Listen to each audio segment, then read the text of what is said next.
दोस्तों, एक रिसर्च के दौरान ये पता चला था कि दुनिया में हर दिन करोड़ों लोग किसी न किसी बीमारी का शिकार होते हैं और डॉक्टर्स लोगों की इन अलग अलग बीमारियों को जानने के लिए अलग अलग टेस्ट करते हैं, जिससे कि उस बीमारी का पता लगाकर डॉक्टर उसका इलाज कर सकें। और इन्हीं टेस्टों में से एक होता है MRI स्कैन। और आपने भी कभी न कभी इस टेस्ट का नाम जरूर सुना ही होगा। हालांकि आप में से ज्यादातर लोग MRI स्कैन के बारे में ज्यादा कुछ नहीं जानते होंगे। वैसे जब से MRI स्कैन की तकनीक आई है, तब से मेडिकल फील्ड में एक नई क्रांति आ गई है और इस MRI स्कैन ने पिछले कुछ सालों में डॉक्टर्स का काम काफी आसान कर दिया है। और आज के समय में लगभग हर एक डॉक्टर मरीज के शरीर की हर एक बीमारी को जानने के लिए MRI स्कैन का ही सहारा लेते हैं। और ऐसा इसलिए क्योंकि ये MRI स्कैन इंसान के शरीर में किसी भी बीमारी का पता काफी सटीकता से लगाता है।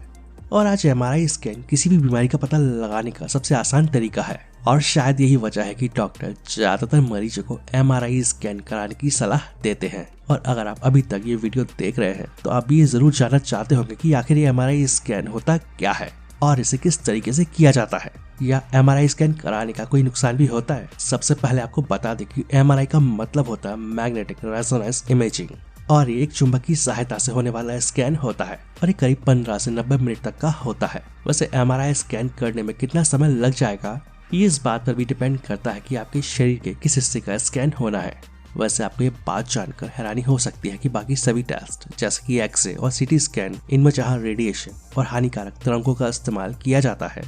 लेकिन MRI स्कैन करने में रेडिएशन की वजह मैग्नेटिक फील्ड का इस्तेमाल किया जाता है। और यही वजह है कि इसे एक्सरे और CT स्कैन से अलग माना जाता है। एक्सपर्ट्स की माने तो इंसान के पूरे शरीर में जहाँ जहाँ पर हाइड्रोजन होता है, उसके स्पिन यानी कि घूमने से एक इमेज बनती है और जिससे डॉक्टर बीमारियों का पता लगाते हैं।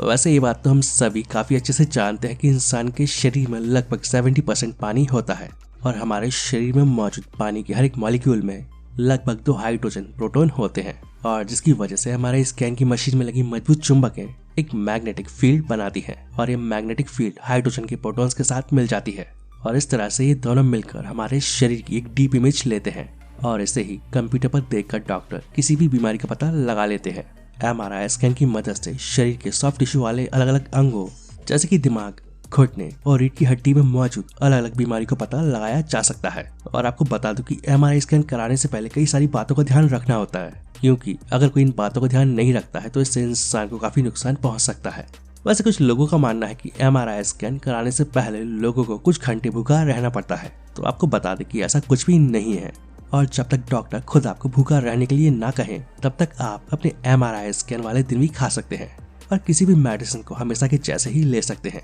हालांकि कुछ केसेस में आपको स्कैन से 4 से 5 घंटे पहले कुछ भी खाने से मना किया जा सकता है, लेकिन ज्यादातर मामलों में MRI स्कैन से पहले खाने में कोई भी रोक टोक नहीं होती है। और कई बार तो डॉक्टर मरीज को MRI स्कैन से पहले काफी ज्यादा पानी पीने की सलाह भी देते हैं। ऐसा इसलिए क्योंकि अगर मरीज के शरीर में जितना ज्यादा पानी होगा, उसका MRI स्कैन उतना ही ज्यादा सटीक और डीप होगा। इसके अलावा MRI स्कैन से पहले डॉक्टर मरीज से कई तरह के सवाल कर सकते हैं और उनकी सेहत के बारे में जितना हो सके उतना जानने की कोशिश करते हैं, क्योंकि ऐसा करने से उन्हें MRI स्कैन में ज्यादा हेल्प मिलती है। और इस स्कैन से पहले डॉक्टर मरीज के शरीर पर मेटल की हर एक चीज को बाहर निकलवा देते हैं। जैसे अगर कोई भी मरीज मेटल से बनी कोई भी चीज जैसे कि घड़ी, अंगूठी या नेकलेस, या फिर मेटल से बनी हुई कोई भी और चीज, इस तरह की सभी चीजों को डॉक्टर पहले ही बाहर निकलवा लेते हैं और फिर इस तरह की चीजों को किसी सेफ लॉकर में रख दिया जाता है, जैसे कि MRI स्कैन होने के बाद मरीज की वो सारी चीजें उसे वापस लौटाई जा सके।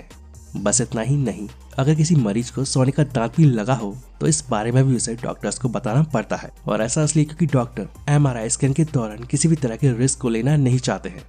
वैसे आपको ये बात जानकर हैरानी हो सकती है, लेकिन कुछ मामलों में इंसान के शरीर पर टैटू होने की वजह से भी उसके MRI स्कैन में दिक्कत आ जाती है और इसी वजह से मरीज को अपने शरीर पर बने टैटू के बारे में भी डॉक्टर को बताना होता है। तो अब आप सभी यही सोच रहे होंगे कि आखिर क्यों MRI स्कैन से पहले इंसान के शरीर से सभी मेटल की चीजों को निकाल दिया जाता है, क्योंकि अगर डॉक्टर चाहे तो मरीज के शरीर से मेटल की इन चीजों को निकाले बगैर उसका MRI स्कैन कर सकते हैं, लेकिन वो ऐसा क्यों नहीं करते हैं? तो इसका एक सिंपल सा जवाब ये है कि MRI स्कैन पूरी तरह से चुंबक की मदद से किया जाता है और अगर कोई भी मरीज मेटल के साथ MRI स्कैन करवाएगा, MRI मशीन में लगी चुंबक उस मेटल को अपनी ओर अट्रैक्ट करने लगेगी, तो इस वजह से MRI स्कैन के दौरान कई तरह की दिक्कतें आएंगी और साथ ही से मरीज की जान को भी खतरा हो सकता है। और इसी वजह से MRI स्कैन में मेटल को ले जाना अलाउ नहीं होता है और MRI स्कैन कराने से पहले मरीज को अपने कपड़े उतारकर अस्पताल के द्वारा दिया जाने वाला गाउन पहनना होता है। और अगर आप हॉस्पिटल के द्वारा दिए गए गाउन को पहनना नहीं चाहते हैं तो आप ऐसे कपड़े पहनकर भी MRI स्कैन करा सकते हैं जिनमें किसी भी तरह का कोई मेटल ना हो। वैसे तो ज्यादातर लोग हॉस्पिटल के द्वारा दिया हुआ गाउन ही पहन लेते हैं क्योंकि यही एक सबसे अच्छा और सुरक्षित ऑप्शन होता है। और आपको बता दें कि MRI स्कैन में किसी भी दर्द निवारक दवा या एनेस्थीसिया का इस्तेमाल नहीं किया जाता है क्योंकि MRI स्कैन के दौरान किसी भी तरह का कोई दर्द नहीं होता है। हालांकि कुछ लोग ऐसे होते हैं जिन्हें बंद जगह पर डर लगता है और देखा जाए तो MRI स्कैन मशीन भी एक बंद जगह होती है। तो ऐसे लोग जो बंद जगहों से डरते हैं उन्हें डॉक्टर को इस बारे में पहले ही बताना होता है क्योंकि इसके बाद डॉक्टर उन्हें थोड़ी सी शांति की दवा देते हैं जिससे उन्हें MRI स्कैन के दौरान डर का एहसास नहीं होता है और उनका MRI स्कैन आसानी से हो जाता है। वैसे MRI स्कैन में एनेस्थीसिया का इस्तेमाल अक्सर तब किया जाता है जब छोटे बच्चे या शिशुओं का MRI स्कैन होना हो और ऐसा इसलिए क्योंकि MRI स्कैन के दौरान स्थिर होना बेहद जरूरी होता है। लेकिन छोटे बच्चे अक्सर जागने के दौरान एक जगह रुके नहीं रहते,